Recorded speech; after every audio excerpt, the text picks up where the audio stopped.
Olá, pessoal, tudo bem com vocês? Vamos dar início, né, ao nosso PET 2, começando aí da semana um, que vai trabalhar com vocês, gente, a questão da cinemática, tá? Que faz parte, né, da BNCC do primeiro ano, tá bom? Então, nesse caso, o que a gente precisa entender inicialmente, né? Que a gente vai estudar os movimentos a partir de agora. Então, quando a gente fala de cinemática, a gente está falando basicamente do estudo do movimento. A gente não está preocupado com as causas, o que causou aquele movimento. A gente está preocupado com o movimento em si, tá? E vocês vão ver nas próximas semanas que a gente também vai trabalhar com essa questão dos movimentos, tá bom? Então, vamos colocar a nossa apresentação aqui para a gente começar. A parte inicial da apostila de vocês, do PET, vai trabalhar basicamente, gente, com a partezinha relacionada às unidades de medida, tá? Então, vocês vão ver que a primeira parte aí vai falar sobre essa questão das unidades de medida. Porque a gente utiliza muito isso na cinemática, tá? Então, por isso que ele fala inicialmente sobre essas unidades. A gente vai falar primeiro de uma coisa chamada Sistema Internacional. O que é esse Sistema Internacional de Unidades, né? Ou Sistema Internacional de Medidas, tanto faz, tá? Esse Sistema Internacional, gente, é aquele sistema que é utilizado de maneira universal, tá? Por exemplo, existem várias unidades para o comprimento, né? Só que a unidade do comprimento no Sistema Internacional é o metro, tá? Que a gente utiliza como símbolo M. Por que a gente faz essa padronização? É para que qualquer pessoa possa entender o que a gente está falando. Por exemplo, essa questão do comprimento. Nos Estados Unidos costuma ser diferente. Eles medem comprimento em pés, em polegada, né? A gente não tem esse costume. Né? A gente pode utilizar outras unidades, por exemplo, o centímetro, o milímetro, mas lembrem-se que esse centímetro e milímetro, eles são derivados dessa unidade do Sistema Internacional de Comprimento, que é o metro, tá bom? Daqui a pouquinho eu vou colocar a tabelinha ali para a gente ver. Então, o Sistema Internacional é isso, gente, é aquele sistema que você vai precisar utilizar de maneira universal para que todos entendam o que você está falando, tá? Então, três grandezas principais que nós vamos utilizar, que é o comprimento, a massa e o tempo. Tem as respectivas unidades no Sistema Internacional. O metro, tá? Que é representado pela letra M. O tempo é medido sempre em segundos no Sistema Internacional, tá? A gente sabe que a gente pode medir o tempo em hora, em minuto, né? Mas o Sistema Internacional vai ser sempre o segundo, que vai ser representado pelo S minúsculo. E a massa, que é dado sempre no Sistema Internacional em quilograma, tá? Que aí aqui é o nosso kg, tá bom? Quilograma. Ok, gente? Então, essas são as unidades principais que nós vamos precisar trabalhar. E eu vou mostrar para vocês como é que a gente faz a transformação dessas unidades, né? Para os seus derivados, por exemplo, igual eu tinha comentado antes, né? O centímetro, milímetro, no caso da massa, né? A grama, o miligrama e assim por diante. A gente tem que saber fazer essas transformações, ok? Então, aqui eu mostrei para vocês como que a gente faz essas transformações. Lembrem-se que na questão do comprimento e da massa, a gente tem essa tabelinha, né? Que mostra as suas unidades e os seus derivados. Então, no caso do comprimento ali, ó, o metro, ele tá aqui no meio, né? Aqui, ó, o metro. Beleza? Cada vez que eu quiser trocar de casa, cada casinha dessa que é derivada do metro, a gente tem que aumentar um zero ou diminuir um zero. Ou seja, se eu estiver andando casas no sentido dessa setinha azul aqui, ó, eu vou estar multiplicando por 10, né? Porque ia aumentar um zero. Agora, se eu tiver nesse sentido das casas aqui da setinha vermelha, eu vou estar dividindo por 10, porque ia diminuir um zero, ok? Então, por exemplo, se a gente está aqui na casa do milímetro, né? Vamos fazer um exemplo aqui, ó, para a gente entender. Deixa eu pegar a canetinha aqui. Vamos supor que a gente está na casa do milímetro. Então, são 50 milímetros, certo? Estou aqui no finalzinho, né? 50 milímetros. Eu quero passar para a casa do decímetro, beleza? Então, quantas casinhas eu vou andar? Uma, duas, certo? Então, eu tenho que dividir por 10 duas vezes. Eu vou dividir isso aqui por 10, vai dar 5, né? 50 dividido por 10 vai dar 5. E aí, eu vou dividir por 10 de novo, porque são duas casinhas. Então, vai dar 0,5 decímetros, né? Que é o dm, ok?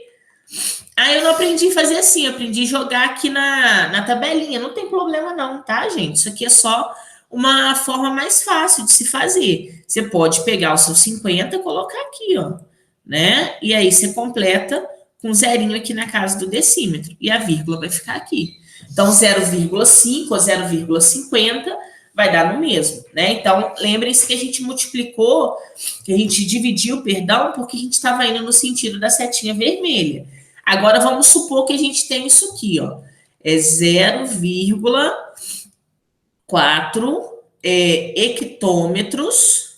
Eu quero passar para metro, certo? Então, ó, estou na casa do hectômetro, vou passar para o metro. São quantas casinhas? Uma, duas, né? São duas casinhas. Então, você vai multiplicar por 10 aqui duas vezes, tá? Quando você multiplicar a primeira vez por 10, vai dar 4. Depois, quando você multiplicar por 10 de novo, vai dar 40, né? Então, 40 metros. A mesma coisa, se você quiser, você pode jogar aqui, ó. 0,4. E aí, eu coloco mais um zerinho aqui, ó. Que vai dar 40, tá? Então, fica a seu critério, o jeito que você gosta de transformar, tá bom, gente? Mas é importante saber essas transformações, ok? No caso das unidades de massa, é a mesma coisa, gente, tá? Se você anda para o seu lado direito, você sempre vai estar multiplicando, né? Multiplicando por 10. Se você anda para o seu lado esquerdo, certo? Você vai estar sempre dividindo por 10, ok? E no caso das unidades de tempo, gente, a gente tem que utilizar o 60, né? Então, se eu estou em hora, estou aqui em hora, quero passar para minuto. É só a gente multiplicar por 60, né? Agora, se eu estou em minuto, quero passar para hora, eu vou dividir por 60, tá?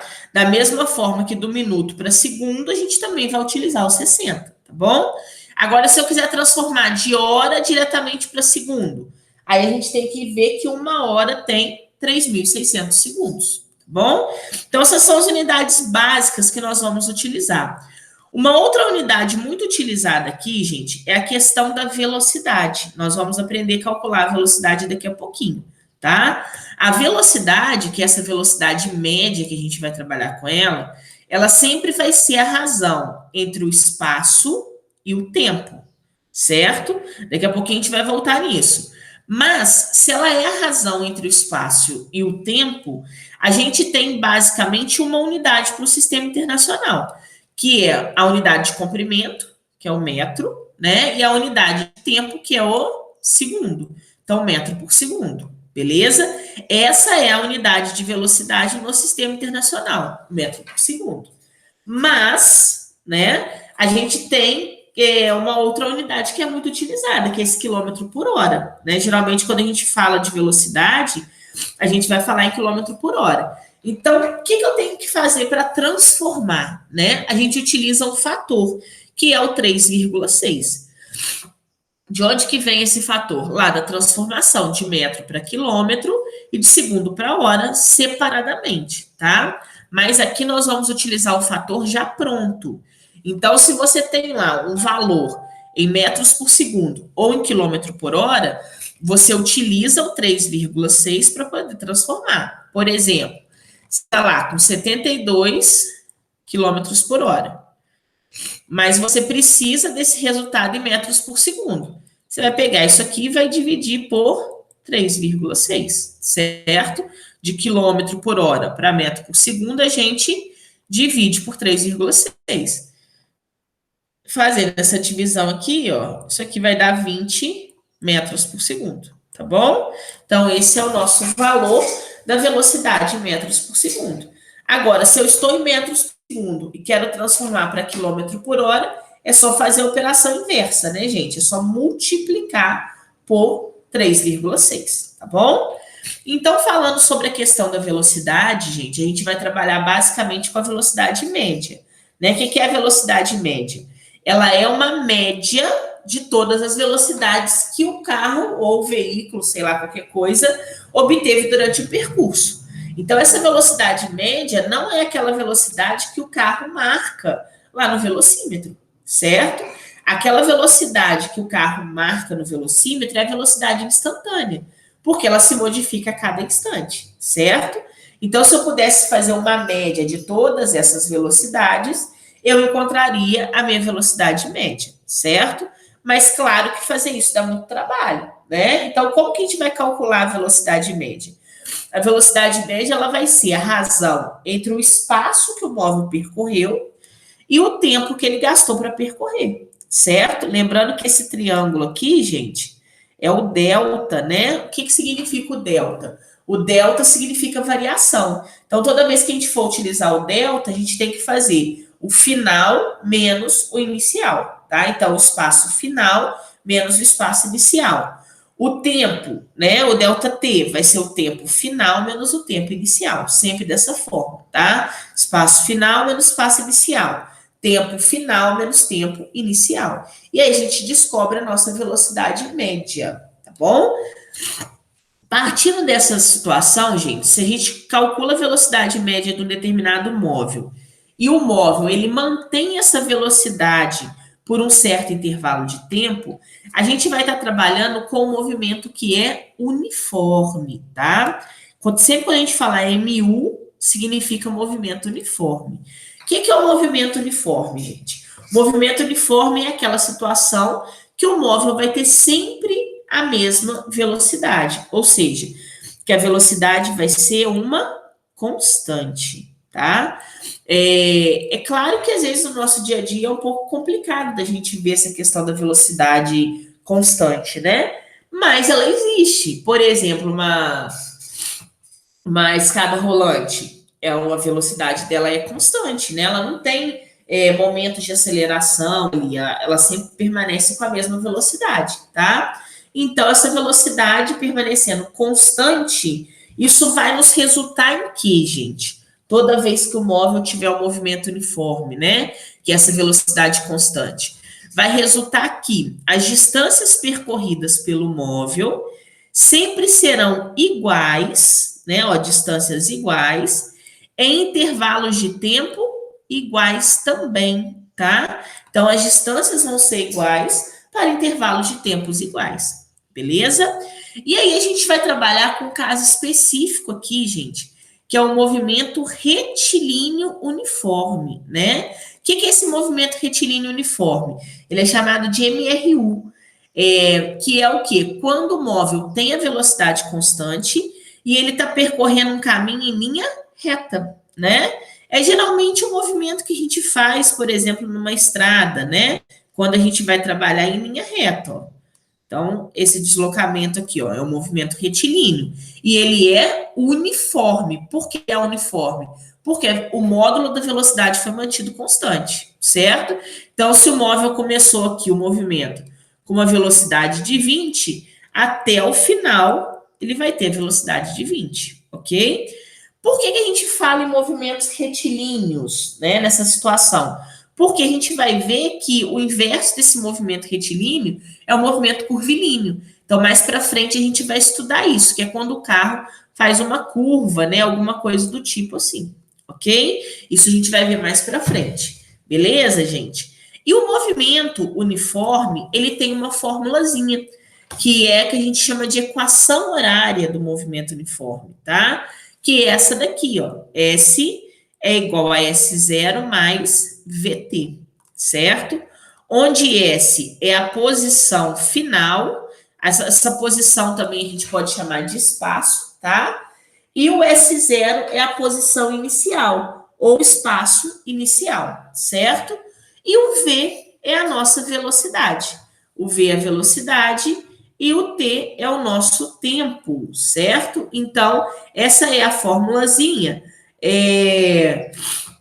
Essa é a formulazinha que a gente vai utilizar para os casos do movimento uniforme.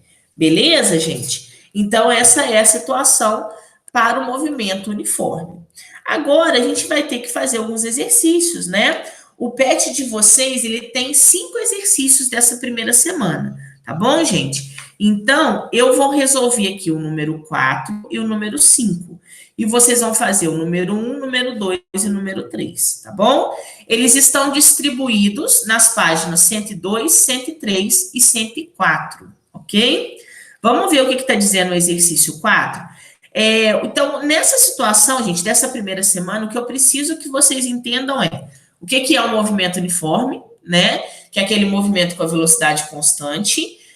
Como calcula a velocidade média, que é basicamente o que a gente vai utilizar, e a equação do movimento uniforme que a gente vai utilizar na questão 5, tá bom? Então, vamos lá, vamos ver o número 4. Às 13 horas e 30 minutos, partiu um ônibus de Florianópolis em direção à Laguna. A distância entre as cidades é de 100 quilômetros. Então, olha só, isso aqui que já nos deu, ó, 100 quilômetros, é o nosso espaço, né? O espaço é o quê? O nosso delta S, beleza? E o motorista manteve uma velocidade média de 60 quilômetros por hora. Então, ele já deu para gente a velocidade, né? Que é esse V aqui, ó. Beleza? Ele já deu a velocidade. Ele manteve essa velocidade ao fazer esse percurso, ok? E aí, gente, o que acontece, né? Ele quer saber o tempo, ele quer saber a que horas o ônibus chegou na cidade de Laguna, ok? O que a gente tem que fazer, então? Eu já tenho o meu delta S e tenho o meu V, certo? Eu vou aplicar a formulazinha da velocidade média para descobrir o tempo, ok? Eu não gosto da fórmula da velocidade média. Eu quero utilizar essa fórmula aqui. Eu posso? Pode, tá? Pode utilizar. Mas lembre-se que os 100 quilômetros, ele é o seu espaço final, tá? E o S0, nesse caso, seria 0. A gente estaria partindo da posição 0, tá bom? Fica a seu critério. Qual formulazinha você quer utilizar, beleza? Nesse caso aqui, eu utilizei velocidade média, ó. V igual a delta S sobre delta T, ok? E aí, gente, o que eu fiz aqui, né? Deixa eu trocar a cor aqui para ficar mais, chamar mais atenção, né? O nosso V aqui, ó, eu já sei que é 60, então substituir aqui por 60, ok?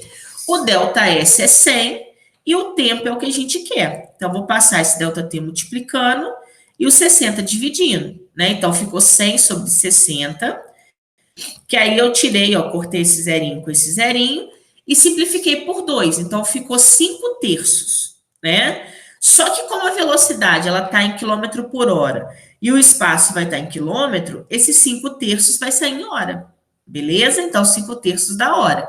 E aí, gente, eu preciso somar, né? Eu preciso fazer essa soma, porque eu preciso saber o tempo exato que ele chegou lá. E para fazer essa soma, quando o tempo está em minutos, é mais fácil, né? Então, o que eu fiz? Eu multipliquei por 60 para descobrir quantos minutos, né? Esses 5 terços da hora vai representar. Quando eu multiplico aqui, ó, eu multipliquei o 5 pelo 60, que vai dar 300, né? E dividi pelo 3. Então, vai dar 100 minutos. A gente sabe, né, gente, que 100 minutos é o quê? É uma hora não é 60 minutos? Então, 100 minutos é uma hora com mais 40 minutos. Então, a duração da viagem é isso aqui, ó. 1 hora e 40 minutos. Só que agora eu preciso pegar isso aqui e somar com essas 13 horas e 30 minutos, que foi o tempo de início do movimento, né? Então, vou somar, ó, 13 horas e 30 minutos, mais 1 hora e 40 minutos. Quando eu fizer essa soma, né, isso aqui vai dar 70, o 40 com 30 vai dar 70, só que aqui não pode ficar nada acima de 60, né? Então, esse 70 aqui vai passar 1 hora para cá, e 70 menos 60 vai ficar 10, então vai sobrar 10 minutos. E agora a gente soma tudo, ó, 13 com mais 1, 14, com mais 1, 15. Então, o tempo de chegada dele lá é de 15 horas e 10 minutos, certo? Esqueci até de marcar aqui, né, gente? Ó, é a letrinha A, tá? 15 horas e 10 minutos, beleza? Então, esse é o nosso número 4, ok? E o nosso número 5, gente, ele já dá a equação pronta para gente. Ele fala o seguinte, ó, uma partícula descreve um movimento uniforme, cuja função horária é, então ele deu para gente, ó, S é igual a menos 2 mais 5t. Então, a gente sempre pode comparar essa equação com a equação do movimento uniforme, que foi o que a gente aprendeu agora, né? A equação do movimento uniforme é S0 mais VT, ok? E aí pergunta na letra A o seguinte: qual a velocidade da partícula? A velocidade, gente, é sempre o valor que está acompanhando o tempo, ok? Então, é esse valor que vai estar aqui, ó. Que nesse caso aqui vale quanto, ó? Né? É esse valorzinho aqui, ó. Nesse caso, vale 5. Então, a velocidade é de 5 metros por segundo, ok? Letra B, olha o que está perguntando na letra B. Qual o tipo de movimento que a partícula descreve e se ela se afasta ou se aproxima da origem? Então, presta atenção aqui agora, ó. Os dois tipos de movimento que a partícula descreve pode ser progressivo ou retrógrado, tá? O que significa isso? O movimento que é progressivo é aquele movimento que você está na estrada e você está vendo os seus quilômetros aumentarem. Então, por exemplo, você saiu desse pedacinho aqui da estrada, você viu lá que a plaquinha estava marcando o quilômetro 50, ok? O próximo quilômetro que você viu a plaquinha de novo foi o 60, certo? O próximo foi o 70. Então, assim por diante. O que significa, então, quando você está a favor desse crescimento? Significa que a sua velocidade é positiva e o seu movimento é progressivo, tá bom? Agora, a gente sabe que nessa estrada tem um carro indo e um carro voltando, né? Para o carro que estiver voltando, ou seja, ele saiu lá do 70, aí foi para o 60, depois foi para o 50. Então, nesse caso, o carro teria um espaço diminuindo com o passar do tempo, certo? Esse é o movimento que é o movimento retrógrado, quando o espaço diminui com o passar do tempo. O espaço diminuir com o passar do tempo é um movimento com velocidade negativa, tá? Não existe a velocidade negativa lá no velocímetro do carro, mas na física ela vai existir, ok, gente? Então, nesse caso, né, específico, ele se aproxima ou ele se afasta, né? O movimento é progressivo ou é retrógrado? A gente tem que saber qual que é a posição inicial primeiro. Então, vamos responder a letra C, né? Qual é a posição inicial da partícula? É o menos 2. A posição inicial é sempre o que fica sozinho aqui, ó. É o menos 2, beleza? Então, o que esse móvel está fazendo, gente? O que esse, né, essa partícula está fazendo? Olha só, ela saiu lá da posição menos 2, em algum momento ela vai chegar na posição 0, e depois ela vai passar para posições positivas, né? Ah, por que eu sei que isso vai acontecer? Porque a velocidade é positiva. Se a velocidade fosse negativa, seria o contrário, tá? Mas como a velocidade é positiva, ela vai sempre no sentido do crescimento dos espaços. Então a pergunta é: ela se aproxima da origem? Sim, ela se aproxima da origem. Está saindo do menos 2 e vai em direção à origem, que é o 0, certo? E qual que é o tipo de movimento? O movimento é progressivo, tá? Quando a velocidade é positiva. Beleza, gente? Então, sempre que o espaço crescer com o passar do tempo, a velocidade vai ser positiva. Beleza? E a letrinha D quer saber qual a posição que a partícula vai estar no tempo de 15 segundos. Então, esse tipo de exercício é só você substituir. Ele quer saber qual que vai ser o espaço da partícula, ou seja, em qual posição que essa partícula vai chegar aqui, ó, né? Quando o tempo for de 15 segundos. Então, você vai pegar aqui a sua equaçãozinha e no lugar do t você vai colocar 15 e vai fazer os cálculos, né? Lembrando que a multiplicação a gente faz primeiro. Então, vai ficar 5 vezes 15, 75, com menos 2, né? Vai ficar 73. Então, o nosso espaço final é 73, tá certo? Então, a função horária, gente, do movimento uniforme, ela serve para isso, para saber os espaços que o móvel vai ocupar nos respectivos tempos. Ou ele te dá o tempo ou ele te dá o espaço, perdão, e pede para você calcular o tempo. Isso também pode ser dado no exercício, tá bom, gente? Então, a primeira semana é isso, se encerra aqui. Vocês vão fazer agora os exercícios 1, 2 e 3, que se encontram nessas páginas aqui do PET, tá bom? Para essa semana 1, tá certo? Então, tem que fazer esses exercícios 1, 2 e 3 para essa semana 1, vencendo essa semana 1, tá bom, gente? E aí, na semana que vem, eu volto com a aula em relação à semana 2, tá certo? Para a gente ir com calma, não ter muito problema em relação a isso aqui. Tá certo, gente? Qualquer dúvida que vocês tiverem na resolução desses exercícios, são só 3, né? Tranquilinho. Pode me procurar, tá? Me procura durante a semana, me manda mensagem, que a gente vai esclarecendo essas dúvidas, né? O objetivo é fazer com que vocês aprendam, tá bom? Então, eu sempre vou estar aí à disposição para tirar qualquer dúvida, tá certo, gente? Então, boa semana para vocês, um abraço, fiquem com Deus e tchau, tchau.